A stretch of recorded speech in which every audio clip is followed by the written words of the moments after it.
Hello, listeners. This is Phoebe and Hank. And we thank you for joining us for our special Howloween story.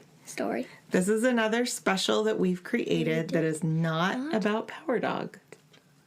Who's it about? It's about two raccoons. Yeah, Annalise and Lisa Ann. Oh, dog-type raccoons. Dog raccoons, yeah. Raccoon dogs. They do live in Dogland. Yes. They're on Dogland. Yes, they live on Dogland on ?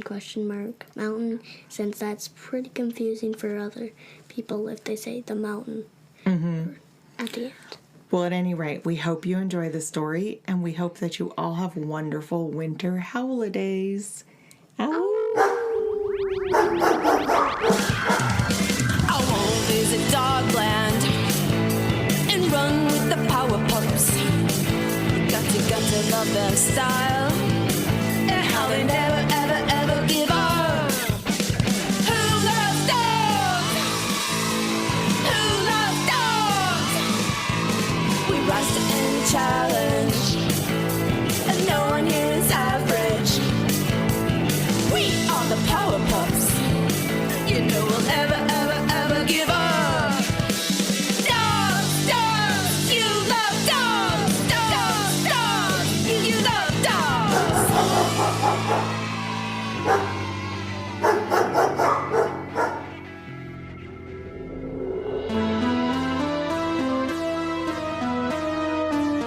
The Howloween Candy Bandits.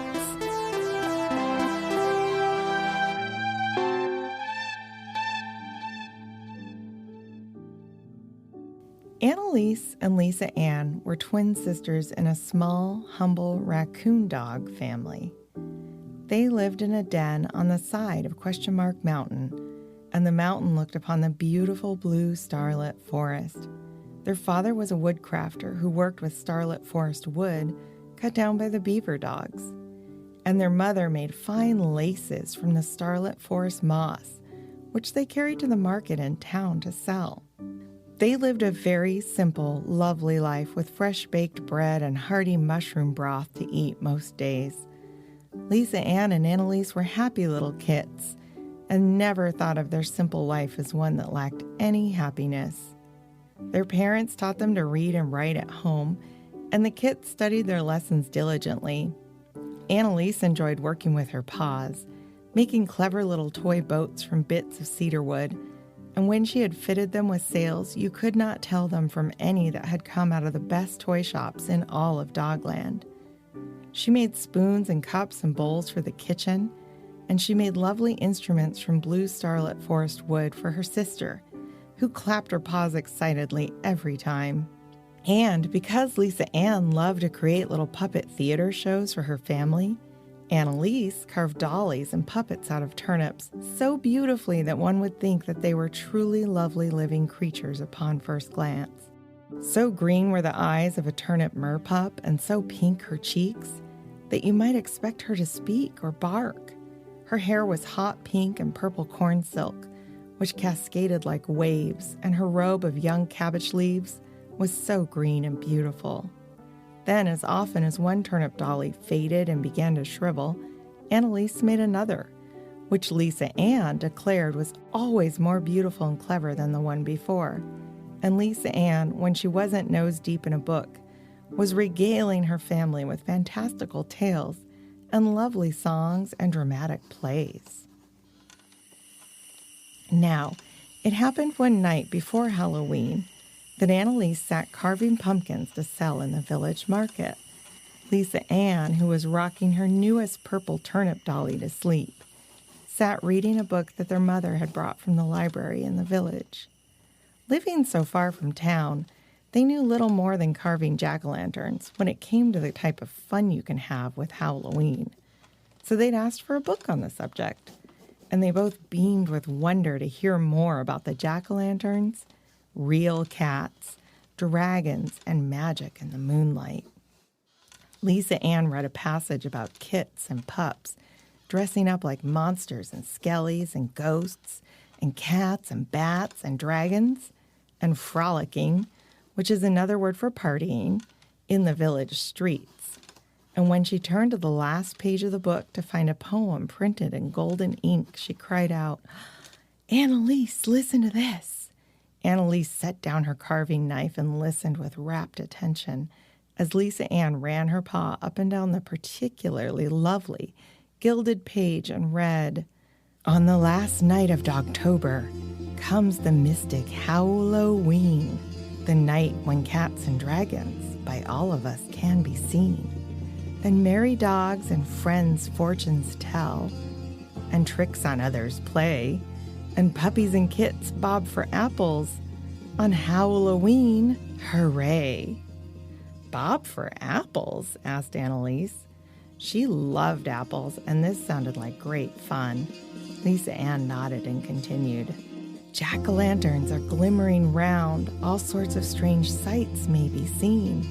There are cats and dragons about, for this is the mystic Howloween. Howloween, Halloween is the night when magic's seen. Howloween, Halloween is the night when magic's seen." Her eyes were shining as she closed the book and held it close to her chest. "Oh, that part sounded like a new song." It was then that Lisa Ann made up her mind that she wanted to frolic like the village pups. "How fine it must be," she cried, clapping her little raccoon paws together again and again. Annalise carved the teeth in the last jack-o'-lantern. "Halloween sounds very fine indeed. We've had so much fun just seeing the decorations, the candles glowing along the road.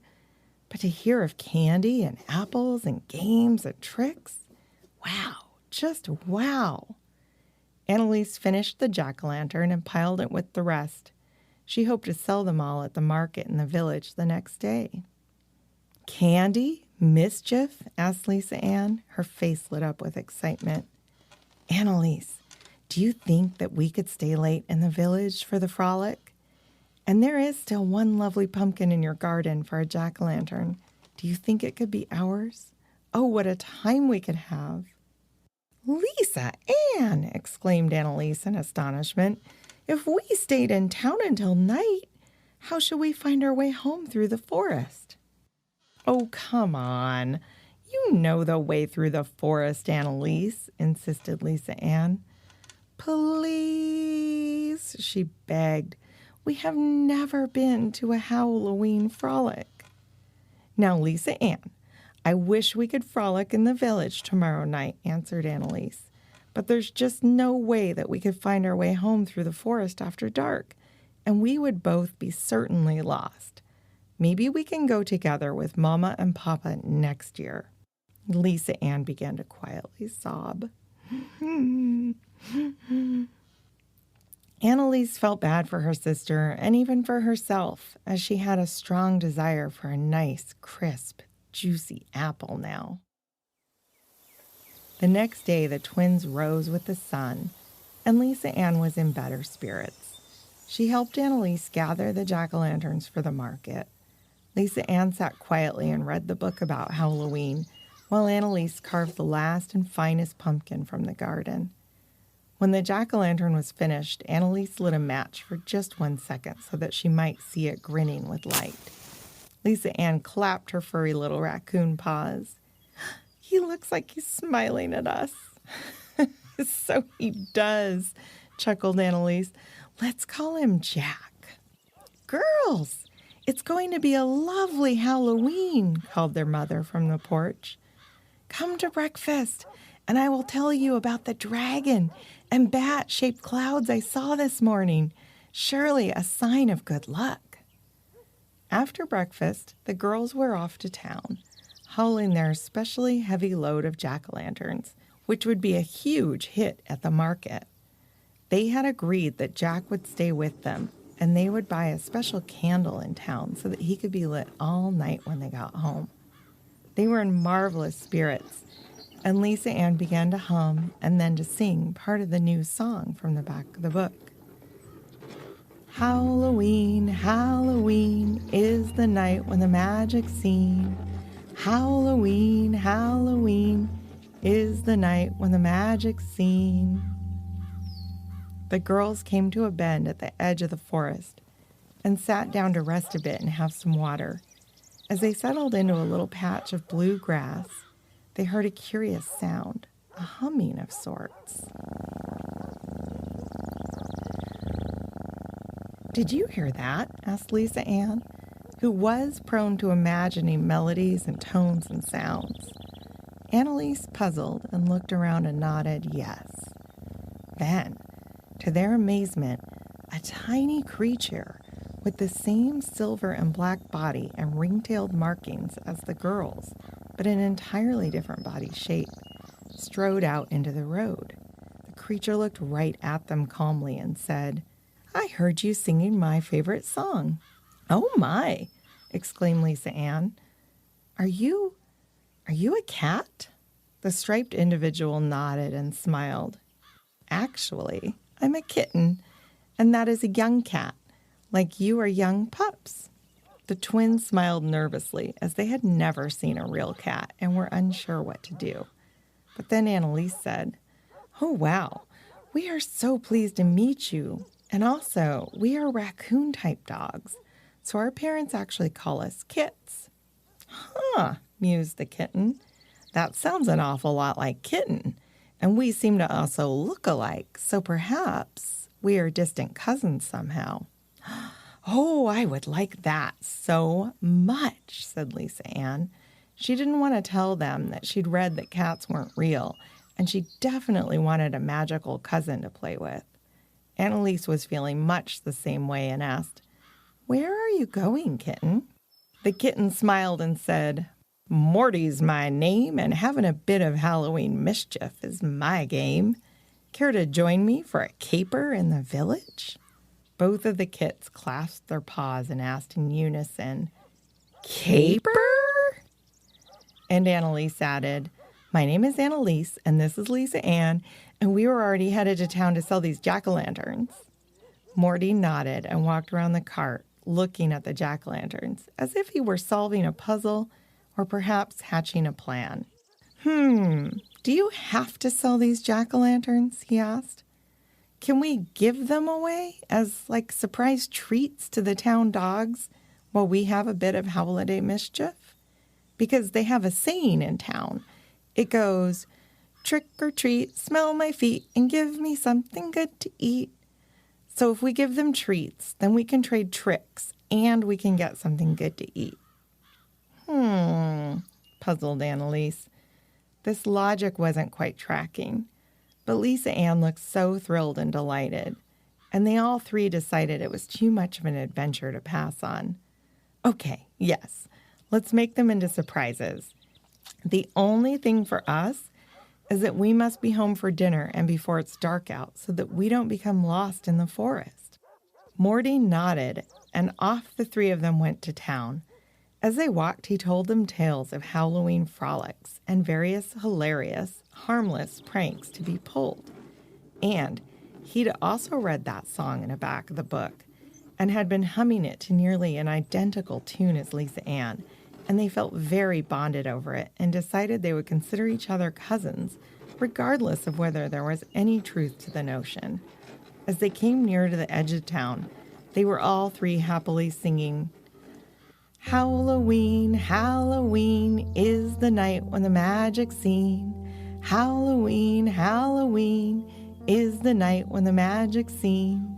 And they even added, "Trick or treat, smell my feet, and give me something good to eat." Then, as they approached the back of a house, Morty held a paw bean up to his mouth to hush them. Shh. The kit stopped, and he whispered, "Now is the time to be as quiet as night and stay in the shadows." The girls were thrilled and nodded in agreement. They saw candied apples on a window ledge, and Annalise wiped a tiny bit of drool from the edge of her mouth. This was already a delicious plan. They placed a jack-o'-lantern at the door of the house, quietly nabbed the candied apples with their nimble paws, and rolled into a shady glen. Morty purred and shimmied as the girls ate the apples with glee. He chewed on a bit of caramel from one of the apples and explained that although he loved it for its milky taste, he couldn't even taste the sweetness that dogs and raccoon dogs were excited about. He was hoping to find a bit of something salty or meaty during their caper. He was also eager to pull a few silly pranks while so many dogs were out and about and away from home. At one house, Morty snuck inside, found some bubble wrap from a Amazon box, and slid it under the front doormat. Oh, they'll jump out of their fur when they walk on it and all the popping surprises them. He wanted to wait around and watch his prank unfold, but he also wanted to cover more territory and do more hijinks. In another house, they unspooled the toilet paper, wrote silly words and nonsense on it, and then rolled it back up. And in another house, Morty rearranged the utensils in a kitchen cabinet, which Annalise thought might be going too far, but Morty certainly did seem to know all of the customs of this mischievous holiday. And so the three of them had quite a time, sneaking in and out of the shadows, leaving jack-o'-lanterns and stealing candy and fruit and treats. Morty had found a salt and umami and caramel popcorn ball during one very daring heist in which he boldly snuck right inside of a house by leaping through a window and stole the ball right off the kitchen counter. They were in and out so fast that they never heard the pups and dogs discover the missing treats. When they finally got down to the last pumpkin in the cart, Lisa Ann cried out, "No, not Jack!" Morty, confused, just shrugged and said, "That's all right. I've had my fun, and I don't know if you noticed, but the sun is nearly setting, and you'd better be off to your dinner." "Oh, no!" cried Annalise, who had had so much fun nabbing apples and going from house to house that she'd never noticed the time. Lisa Ann looked up to the sky and opened her mouth to speak, but then her jaw just dropped as she saw two clouds drift by swiftly as if they were flapping great wings, and they seemed to be in the perfect shape of a bat and a dragon. Then they heard, "Stop! Thieves! Stop, you bandits! You candy bandits!" They heard voices from down the road yell. "Oh no!" cried Morty. "Come quick!" And before they could think further, the girls dove into a dark, shadowy blue starlit forest thicket right after Morty, who leaped with such grace that he seemed to almost fly through the air. They could hear the dogs yelling from the road, "Stop, you there, you bandits! Bring back our treats!" They heard one dog ask, "Did any dog see who it was?" And another said, "I saw a little ringtail of black and silver slip out below my back porch." And yet another dog said, "They were wearing masks, face masks, and possibly costumes, too." The kits and the kittens stayed hidden and puzzled over this, as it was only their markings that made them look to have masks on. But then Lisa Ann became very sad suddenly and whispered softly, "They did not like our tricks one bit. They are so upset." And Annalise looked about, only to realize that the cart with Jack in it had been left behind. Surely the town dogs will recognize her carvings, and if they do not like their jack-o'-lanterns, then they will come tell Mama and Papa, and she started to feel so mournful for the trouble they had caused. And, to make matters worse, her tummy felt a little queasy from eating too many sweets and treats. They heard the town dogs find the cart, and they heard them say, "Welp, who knows who really left this here as it's empty? We cannot give up looking for this ring-tailed gang of bandits." Lisa Ann looked into Annalise's also tearful eyes and mouthed the words, "Where's Jack?" And then Morty started tapping her on the shoulder and pointing deeper into the forest. "What?" whispered Annalise. But then she saw the strangest thing. It was Jack, the pumpkin. The pumpkin was rolling along in the forest and going quite fast. "My pumpkin!" She picked up the chase. "Oh, it'll have to stop rolling at the hedge," she thought. The pumpkin rolled along, and just in front of her, but always just out of her reach, and Lisa Ann and Morty came bounding after. When the pumpkin reached the hedge, it somehow gave a great leap and landed on the other side. It was so dark this far into the forest that they could barely see it. Annalise couldn't believe her ears when next she heard someone yell, Come on, turnips! Come on, carrots! Annalise, mouth wide open, blinked and rubbed her eyes, which she thought must be playing tricks. Was she dreaming? Did her jack-o'-lantern just yell? She leapt over the hedge to follow, and just in time to see the pumpkin turning handsprings as they rolled along, and a whole crowd of vegetables did cartwheels as they went careening after. They looked like a dozen market stalls upset on a hillside. Follow me, trick or treat, smell my feet, trick or treat, sang Pumpkin Jack, as he led the way to a tiny little door made of tree roots that opened beneath the starlit forest floor. Turnips and carrots squeezed through, and Annalise, fearing to be left behind, grabbed Lisa Ann's paw, who grabbed Morty's paw, and they all ran faster. Just as they reached the little door, a rough potato tried to slam it in their faces. But the ringtail gang was too quick for that. They ran through and climbed down the hole and found themselves in a great underground forest. There they continued the chase, but the ground here was springy and elastic and even a little spongy. And with each step, they began to gain on the vegetables. "I've got you," declared Annalise. And as she spoke, the potatoes stubbed their toe, and Annalise caught them with her nimble paws. She held on tight, although they squirmed and tried their very best to get free. "Help, help," bawled the potato. "Oh, Pumpkin, wait for me," they cried. The tears streamed from every one of their potato eyes, and they looked truly sad. At their cries, the pumpkin turned around. "Aw, come on now, Annalise," began Pumpkin Jack in a persuasive voice. "You're in no position to scold anyone else for naughty behavior in the name of a little Howloween fun and mischief. Drop my potato friend, and I will make it worth all of your while." Somewhere on his run, Pumpkin Jack had picked up 2 twigs, and on these he now balanced himself rather unsteadily and thrust his leaves in the place where his pockets would have been if he had had pockets. He looked so very jolly, and his grin was so broad, and Annalise was so embarrassed that she just dropped the potato. We didn't know the town dogs would be so upset," piped Lisa Ann. And Morty added a, "Yeah." Pumpkin Jack just shrugged and grinned and asked, "Wouldn't you rather come with us to our Halloween frolic than worry about all that?" "But Jack," replied Annalise, "what of the dogs of the village that have first been robbed of their treats, and by the looks of it, their veggies as well? What of their plans to frolic?" "Ah, there now, you can see we mean no harm," declared Pumpkin Jack. "And you meant no harm, so come join us. We can right all of our wrongs afterwards." Annalise looked at Lisa Ann and Morty, and all 3 looked back at the tiny door they'd squeezed through to be here now. "We might as well just have a peek," said Morty, who was certainly proving to have a great love of mischief. "Oh, I just don't know, Annalise," said Lisa Ann. "I mean, you did say we'd only get lost in the forest, and Jack is our pumpkin, and he is promising to help out later."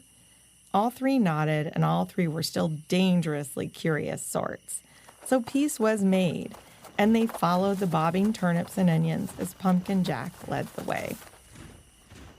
Presently, tiny jet-black bats with shining golden eyes fluttered and flittered lightly from behind the trees, and each bat was soon joined by an actual, real dragon. "They do not seem to be scary dragons, do they, Annalise?" whispered Lisa Ann as she slid her paw into her sister's grip. But as she reached for Morty's paw, too, she saw that he had puffed up like a balloon with his fur in an unnatural state of extreme fluff. What's going on with you, Morty?" asked Lisa Ann as he stuttered. Dragons, those are dragons. They eat cats for fun, they do." "Oh my, we do nothing of the sort," replied a dragon who overheard. The dragon reached behind their wing into a little golden satchel and handed Lisa Ann a candy. Its wrapper was black and silver striped.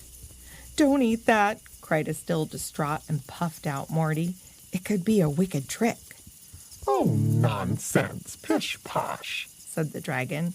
"We dragons are not scary and wicked on Howloween. It's just that a good bit of mischief is in our nature, too. I would never eat a cat. We dragons are actually vegetarians, don't you know?" The kits and kitten just stared.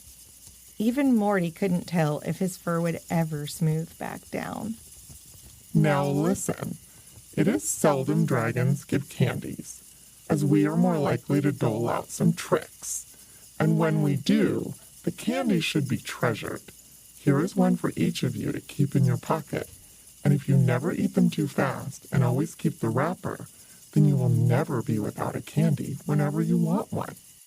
The kits bowed pleasantly, and all three tucked away their candy. Thank you, they all three said in unison. "Dragon? And I'm sorry I do not know your name," started Annalise. Oh, my name is Cloudy," said the dragon. And indeed, they were a gleaming white with hints of ice blue, much like a perfect, fluffy Dogland cloud. "Go on," they said. Oh, thank you, Cloudy. We got up to a bit of mischief earlier this day, and we're feeling badly for it." Then all three culprits of the ringtail gang told Cloudy about their mischief, which seemed to delight Cloudy no end, and the dragon seemed to be taking notes when it came to the pranks, even if they needed to be told what bubble wrap is and why it is used. Talking it through actually made the gang feel more guilty and sad to have upset an entire village of dogs by doing what they thought was the custom of the village to do. Cloudy listened and said, "Let me ponder this a while, but I think Pumpkin Jack is right, and I think we can help you set it right. First, come to Jack's forest frolic and dance." They all agreed this sounded amenable, as what other options lay before them at this point anyway? Lisa Ann, Annalise, and even the still very nervous Morty rode on Cloudy's back, heading towards a dazzlingly lit party and forest dance floor. When they reached the dance floor, it was lit with millions and millions of glowworms, and an orchestra of 10,000 dog frogs hummed lively tunes in their throats. The tiny bats flitted about and had their own aerial dance above the rest. Pumpkin Jack cupped a handful of glowworms and put them into his head. Then with his features all aglow, he cried out, "Ready to dance!" It was the liveliest frolic one could ever imagine. Every vegetable was singing the Howloween song in a different key, and they all had voices that sang out of tune by nature. Howloween, Howloween is the night when the magic's seen. Howloween, Howloween is the night when the magic's seen. Trick or treat, smell my feet, and give me something good to eat. The vegetables just plunged onto the floor and began to jump around like mad. If they fell down, they did not jump up at once, but they rolled around on the floor most good-naturedly. The dragons swooshed their great wings and began a sort of wild dance while they chased each other around the edge of the circle. Lisa Ann danced hardest of all. She knew no more specific dance moves than any carrot or parsnip, but she boogied wildly, singing at the top of her voice. "Hey, let's play blind dog's bluff," called Annalise. "I'll be it and show you how to play." She tied a kerchief over her own eyes, and the dragons went darting hither and thither. The vegetables were so pleased with this new game that they would play nothing else. They might have been playing it still, had not a rooster dog from somewhere outside the forest howled a morning howl suddenly. "Oh, good gracious me," cried Cloudy. "The glowworms are all gone out. It's nearly morning out there. All who are going back to the vegetable patches had best be on their way."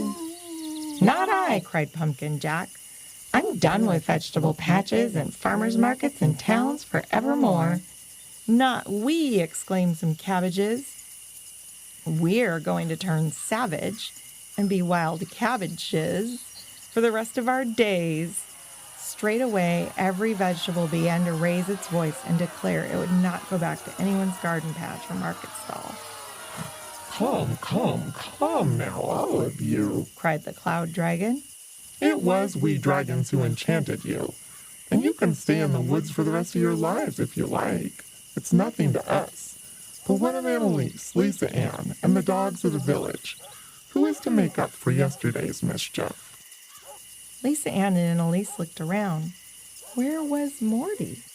"Well," replied Pumpkin Jack with a low bow, "we thought that you might be good enough to give them a ride home on your back after the lot of you drop our Halloween gifts down the chimneys of the village dogs." "But Jack," cried Annalise in dismay, "you promised to make it up to me if I let Potato go, and I think you should all come back. None of us dogs will have any vegetables if you remain in the woods." Never worry about that, Annalise," replied Pumpkin Jack. "Here are purses aplenty, and if you all take good care never to lose them, then every dog will have plenty of seeds of every kind forever. Isn't that true, my veggie friends?" He stepped aside to reveal her own cart, filled to the brim with little bags of seeds and a giant pile of treats. Cloudy looked at the wagon and nodded approval. Yes, I can enchant this to fly with us." "Fly," said the kits, and just before they hopped astride Cloudy's back, a little radish rolled over and handed them a tiny silver ribbon and said, "Your cousin asked me to give this to you." Lisa Ann held up the ribbon near Cloudy, who reflected the light of the early dawn, and she read, "I'm sorry I had to go. I'm off to quest and find a way to smooth my fur back down. I will never forget my cousins and our ring-tailed gang. I'll find you again someday. Thank you for the best mischief of my life. Love, Morty." "Wow, that's quite a long letter to fit on such a tiny ribbon," remarked Cloudy as they headed to the forest door. Cloudy flew with the swiftness of an eagle, and they warned the kits to hold on with a firm grasp. One by one, the stars went out as they sped across the sky. Together they drifted over the town and dropped gifts of magic seeds and treats into each chimney of every home. Just as the dawn was breaking, Cloudy glided down to the twins' tiny den window. The dragon shook paws with them and advised them to be honest and humble and tell their parents what mischief they had done. And before they could eke out a thank you, the dragon was off like a whirlwind. Annalise helped Lisa Ann into her little bed, and they lay down to sleep a little while longer and dream of the wild Howloween frolic until such time as their parents might come to wake them up.